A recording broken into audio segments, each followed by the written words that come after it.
Hi everyone, this is Minku Nan and welcome you all to my YouTube channel. And today in this video, we are going to discuss about our upcoming board CBSE board exam from the commerce stream, which is a major subject, and it is to be held on 24th February 2026. Yes, I am talking about accountancy paper. Accountancy का नाम सुनते बहुत सारे commerce के बच्चे तो वैसे ही घबरा जाते हैं कि मैम हमें नहीं पता क्या होने वाला है, हमें तो कुछ नहीं आता है वगैरह वगैरह।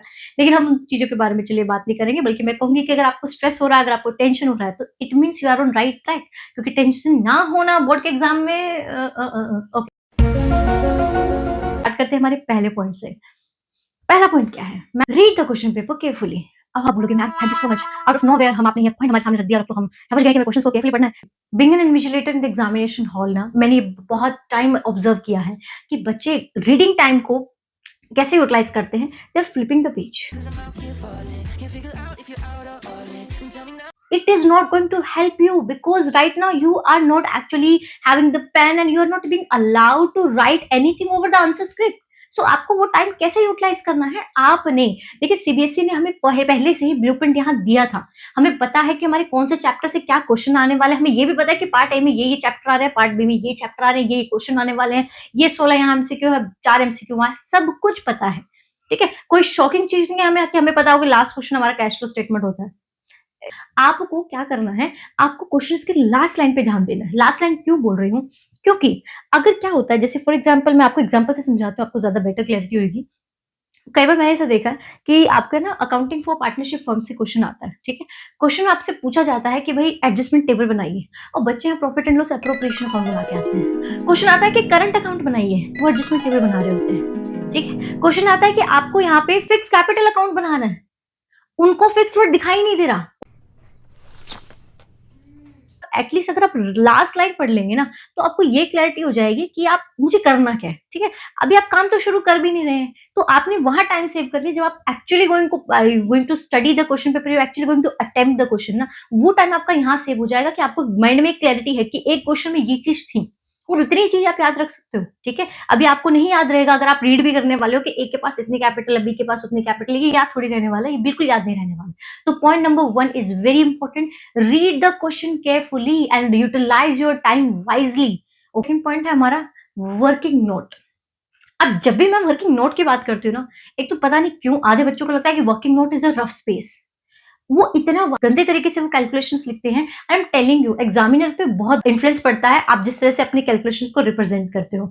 तो ठीक है, आपके कोई नंबर तो यहाँ पे डिडक्ट नहीं कर सकता अगर आपने किसी भी तरीके से यहाँ पे मतलब गुड है बैड हैंड राइटिंग में आपने अगर कैलकुलेशंस की हुई है, अगर अनलेस कि आपका अमाउंट गलत नहीं आ रहा है। लेकिन बच्चों, working note is not meant to be a rough space, it is very much part of your entire answer.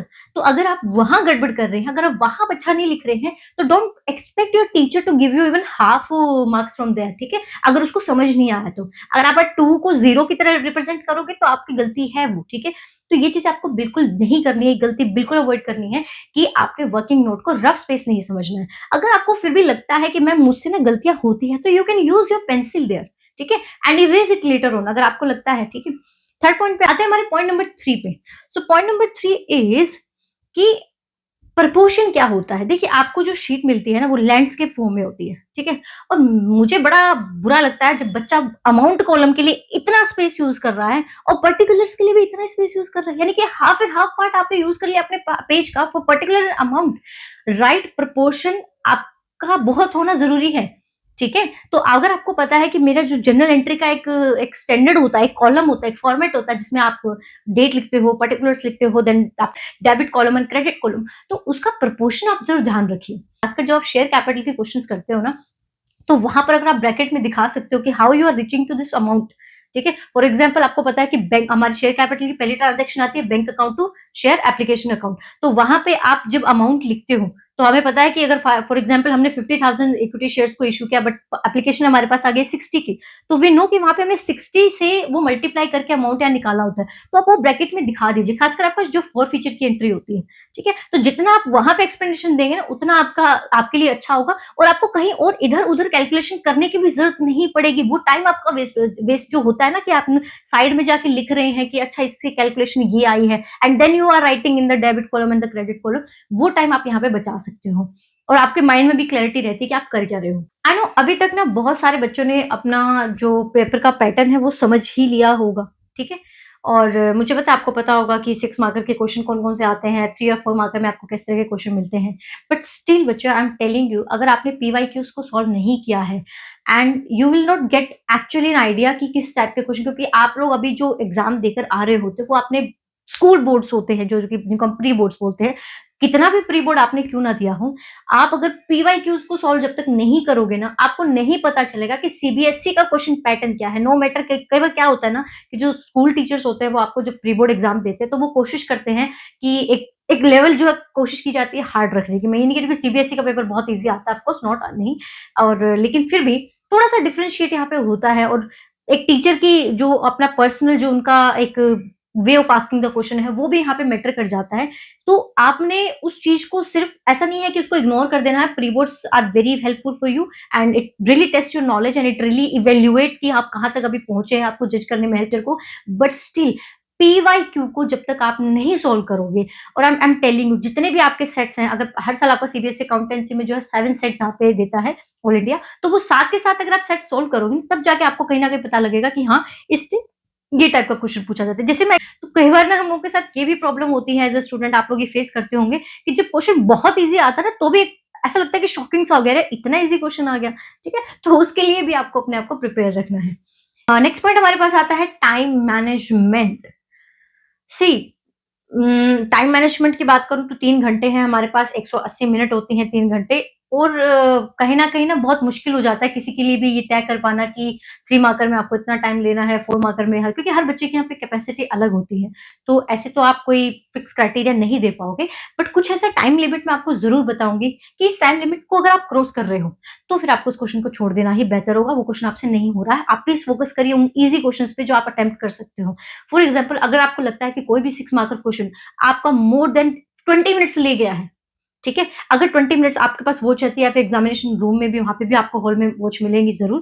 तो जैसे आपको लगता है कि ये 6 मार्क का क्वेश्चन और ये 20 मिनट से ज़्यादा मेरा ले चुका है, तो आप प्लीज़ उसको वहीं पे छोड़ दीजिए क्योंकि अब ये नहीं होने वाला है। हाँ, अगर आपको बहुत श्योरिटी है कि यार मैंने बहुत कैलकुलेशन कर लिया और मुझे आंसर मिलने वाला है, तो ठीक है। अदरवाइज़ आई डोंट थिंक कि ये कोई एक वाइज़ डिसीजन होगा to complete only that question and to give up on those question which are really easy and you doable है हमारे लिए और आप उसको इग्नोर कर रहे हो। ठीक है? लाइकवाइज़ अगर मैं बात करूँ 3 मार्कर और 4 मार्कर के लिए, तो 3 मार्कर और 4 मार्कर के लिए भी अगर आप मोर देन 50 मिनट्स यहाँ पे अगर आप डिवोट कर चुके हो, so it is a alarming call. आपको उस क्वेश्चन को स्किप कर देना है और आपको आगे जाना है। नेक्स्ट पॉइंट आपको याद रखना है एमसीक्यू को लेकर। देखिए एमसीक्यू जो होते हैं ना, वो आपके मुश्किल नहीं होते हैं। आई एम टेलिंग यू एमसीक्यू इतने हार्ड नहीं आते हैं जितना कि आप उन्हें बना लेते हैं। तो बहुत सारे बच्चे यहाँ पे गलती करते हैं कि वो सोचते हैं कि ना एमसीक्यू को हम लास्ट में करेंगे। बच्चे जब आप एमसीक्यू छोड़ रहे हो, आप भूल जाते हो कि आप अपने पेपर का 20 आउट ऑफ 80 इंटू 100 परसेंटेज निकाल के देखो भाई कितना परसेंट आता है ये, बहुत ज़्यादा परसेंटेज है ये आपकी, ठीक है? तो ये परसेंटेज आप छोड़ते हो लास्ट मोमेंट के लिए, लास्ट के 10 मिनट्स के लिए, तो आप बहुत बड़ी गलती कर रहे हो। ओके, तो आपने बिल्कुल ऐसा नहीं करना। एमसीक्यू आपको क्या करने हैं, आपको उतना ही टाइम देना है और कई बार ऐसा लगता है कि बहुत सारे ऐसे एमसीक्यू होते हैं यहाँ पे जो आपको बिल्कुल मैं कहूँगी 15 सेकंड से 20 सेकंड्स के बीच आप उसको सॉल्व कर पाते हो, बहुत ईज़ी आते हैं। थ्योरी को आपने मिस नहीं करना है, थ्योरी एग्ज़ाम में पूछी जाती है। कहाँ से पूछी जाती है, आप जब पैटर्न पढ़ोगे तो आपको समझ में आ जाएगा, पेपर किस तरीके की मार्किंग स्कीम के साथ चेक करता है, ठीक है? तो जैसे हाफ ऑफ मार्क्स का वहाँ लिखा होता है कि इस स्टेप का हाफ मार्क्स है, इस स्टेप का हा हाफ मार्क्स है, ताकि आपको पता लगे कि अगर आप किसी जैसे फॉर एग्जांपल अकाउंटिंग रेशियो का आपको क्वेश्चन है। आपने क्या किया? आपने सोचा कि पहले मैं ना कैलकुलेशन कर लूँ और लास्ट में फिर मैं फॉर्मूला लिख के फिर मैं पुट अप करूँगा वैल्यूज़ को and then I am going to have the answer. और आप क्या करोगे? आप कैलकुलेशन करने लगोगे, इतने में आपको लगेगा अरे टाइम जा रहा है और आप डायरेक्टली उसको सॉल्व करके आते हो। अब यहाँ पे नो डाउट कि आपने आंसर निकाला होगा बट हाफ मार्क्स आपका डिडक्ट हो चुका है कि आपने फॉर्मूला नहीं लिखा है। देन नेक्स्ट इसी के साथ हम बात कर ही रहे हैं फॉर्मूले की, तो आपको सबसे बड़ी और बहुत ही स्ट्रेंज हैबिट होती है स्टूडेंट्स के अंदर, वो होती है आपके शॉर्ट फॉर्म्स की। शॉर्ट फॉर्म्स की हैबिट आती कहाँ से? शॉर्ट फॉर्म की हैबिट आपकी आती है जब आप लोग अपना रफ काम कर रहे होते हैं, आप अपनी प्रैक्टिस वर्क कर रहे होते हैं। और प्रैक्टिस वर्क में हम जनरली कोशिश कर मैं नहीं कहती कि आपको प्रैक्टिस वर्क में भी पूरा-पूरा नाम यहाँ पे अकाउंट्स का हर डिटेल यहाँ पे लिखनी है। ऑफ कोर्स आपको टाइम सेव करना है और ये भी टाइम मैनेजमेंट का ही पार्ट है कि आप क्वेश्चन के आंसर पे फोकस करो कि आपको आ भी रहा है कि नहीं। बाकी चीज़ें हम बाद में देख सकते हैं। लेकिन बच्चे एग्ज़ाम आपका वही टाइम है जहाँ आपको ये चीज़ें देखनी पड़ेंगी। अगर आप शॉर्टकट्स यूज़ कर सकते हैं तो हो सकता है कि आपका मार्क्स बल्कि ना डिडक्ट करे बट आपका जो प्रेज़ेंटेशन होगा ना, वो यहाँ पे बहुत खराब हो सकता है। अगर आप फिर भी इस चीज़ को नहीं अवॉइड कर पा रहे हो तो आप एक काम करिए एट लीस्ट उस वर्ड का एक बार तो आप फुल फॉर्म लिख दीजिए। उसके बाद हो सकता है for example see I am not appreciating this thing at all, but I am telling you just that way. आपका एप्लीकेशन है, आपने एक बार एंट्री में, फर्स्ट एंट्री में आपने लिख दिया bank account to share application and completely आपने लिखा। नेक्स्ट में आप ड्यू टू टाइम शॉर्टेज आप लिख रहे हो A double P dot, understood है, ठीक है। लेकिन जितना हो सके आप इस चीज को अवॉइड करिए, ठीक है।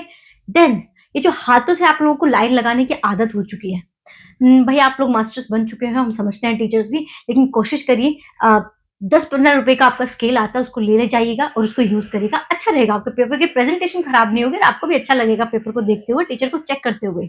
ठीक है? नेक्स्ट पॉइंट पे आते हैं। बच्चों, नेक्स्ट बहुत इंपॉर्टेंट पॉइंट की मैं बात करने वाली हूँ, वो है आपकी इवैल्यूएशन का जो क्राइटेरिया अभी हाल-फिलहाल में सीबीएसई बोर्ड ने चेंज कर दिया है।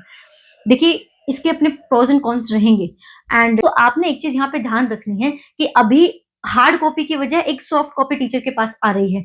अगर वो सॉफ्ट कॉपी में अगर अब आप चेक करते हो ना, अगर वो प्रेज़ेंटेबल नहीं होगा, तो एक तो वैसे एक टीचर स्क्रीन से कॉपी चेक कर रहा है, उसकी जो आपके साइड इफ़ेक्ट्स होते हैं वो एक अलग है। उसके बाद अगर आपने अपना प्रेज़ेंटेशन अच्छा नहीं दिया होगा, आई एम टेलिंग यू ये आपके लिए बहुत ही नेगेटिव पॉइंट यहाँ पे काम करने वाला है। तो कोशिश करिए कि जितना हो सके ना, जो आप लोग अमाउंट ऐसे लिखते हैं ना कि एक लाइन लिख दी बैंक अकाउंट या कोई भी आपने कुछ भी लिखा, आपने डिटेल फॉर एग्जांपल आपने पर्टिकुलर से लिखना है। आप क्या करते हो, 3 लाइन में पर्टिकुलर्स लिखा हुआ है, उसके बाद 4 लाइन में आपका अमाउंट आ रहा है। प्लीज़ ये सब हरकतें मत करिएगा।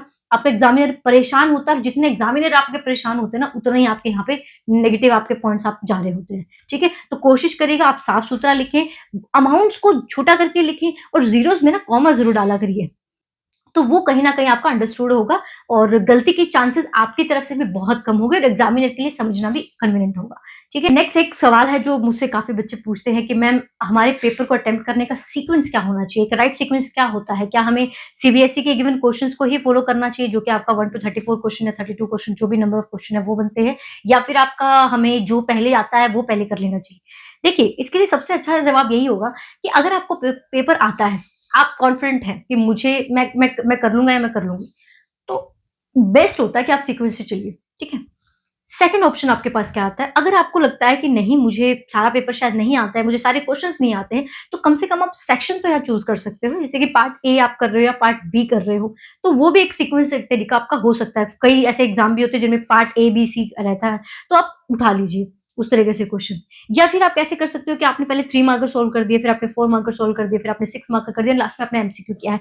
ये भी एक पैटर्न है, लेकिन avoid doing the question in that way कि 5 एमसीक्यू कर दिए, फिर 3 मार्कर किया, फिर एक 4 मार्कर आ गया, फिर 6 मार्कर आ गया। देखिए, कोशिश यही रहना चाहिए कि एक सीक्वेंस आपका बने ताकि जो चेक करने वाला जो यहाँ पे आपका एग्ज़ामिनर है, उसको पता है कि उसे कहाँ क्वेश्चन आ रहा है। ऐसा नहीं है कि क्वेश्चन ढूँढ नहीं सकते वो। ये आप लोग क्वेश्चन नंबर लिखना भूल जाते हैं। Yes, it happens a lot of time. तो प्लीज़ ऐसा मत करिए कि आप लोग अगर ये सीक्वेंस फ़ॉलो नहीं करते ना, वहाँ पे सबसे बड़ी प्रॉब्लम आपके साथ आती है क्वेश्चन नंबर को आपने बहुत ध्यान से मेंशन करना है बच्चों। साथ ही साथ अगर आप लोगों को प्रैक्टिस नहीं है कि आपकी सीबीएसई की ओएमआर शीट कैसे फिल की जाती है, वहाँ पे आपसे गड़बड़ ना हो, इसलिए आप एट लीस्ट एक बार मैं आपके लिए कोशिश करूँगी कि मैं स्क्रीन पे भी ये लगा दूँ और अगर मुझे कोई इस तरह का कोई पीडीएफ मिल जाता है, तो मैं उसके वो भी आपके लिए पीडीएफ के रूप में डिस्क्रिप्शन में मैं अटैच करने की कोशिश करूँगी। लेकिन एक बार अपनी एग्ज़ामिनेशन की जो आंसर स्क्रिप्ट आती है, उसको ज़रूर देखिए और ऐसा नहीं है कि वहाँ इन्विजिलेटर्स जो भी होंगे जो भी सुपरिटेंडेंट या असिस्टेंट सुपरिटेंडेंट होंगे, वो आपकी हेल्प नहीं करेंगे। लेकिन अगर आप खुद प्रिपेयर होके जाएँगे ना, तो आपके लिए सबसे अच्छा रहेगा और वहाँ पे ज़रा-सी चीज़ की वज़ह से फॉर एग्ज़ाम्पल अपना गलत रोल नंबर आपने पिक कर लिया और उसकी वज़ह से माइन्यूट की प्रॉब्लम की वज़ह से आपका पूरा फ़ोकस आपका डाइवर्ट हो जाएगा। तो इसलिए बेटर ये है कि आप अपने आप को प्रिपेयर करके चलिए। बाकी अपनी मेहनत में कसर मत छोड़िए क्योंकि ये जो गिल्ट होता है ना कि हमने हमें आता था और हमने नहीं किया या हमें आता था हम कर नहीं पाए। Better to prepare yourself and लोगों ने पूरे साल मेहनत की है। अगर नहीं भी की है, अभी टाइम है, टाइम बहुत कम है आई नो, लेकिन अपना मेहनत में आप कमी नहीं करेंगे और अच्छे से अच्छा आप अपना तैयारी करके जाइए एंड आई होप कि आप सबका पेपर बहुत अच्छा हो। All the best and have a nice day.